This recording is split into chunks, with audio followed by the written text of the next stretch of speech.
দেখবেন বাংলাদেশে আমাদের ক্রিকেটাররা যখন অন্য কোনো দেশের সাথে খেলে, অনেক সময় এমন হয় বল বাকি একটা, রান দরকার 6টা। বল বাকি কয়টা? পটুয়াখালী বুঝে নাই বোধহয়। বল বাকি কয়টা, রান দরকার। আপনি দেখবেন ক্যামেরাম্যান তখন গ্যালারিতে খালি দেখায় দর্শকদের যে কি অস্থিরতা।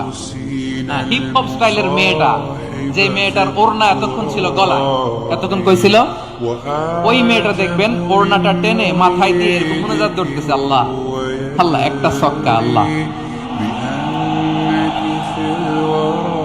আল্লাহ, আমার লাল সবুজের পতাকারে তুমি অপমানিত কইরো না আল্লাহ, ইন্ডিয়ার সাথে আমাদের খেলা, আল্লাহ আল্লাহ, একটা ছক্কা, একটা একটা। পুরো পুরো খেলা জুড়ে এই মেয়ের ওড়না ছিল গলায়, কিন্তু যখন এক বলে 6 রান দরকার, ওড়না চলে আসছে কোথায়? মাথায়। আবার মুনাজাত আছে না নাই? ঠিকই বাংলাদেশের দামাল ছেলে এমন এক শট মারলো, বল চলে গেল স্টেডিয়ামের বাইরে, ছক্কা, জিতে গেলাম আমরা। পুরো স্টেডিয়াম জুড়ে চিৎকার, হই হুল্লোড়, মৌজ মাস্তি।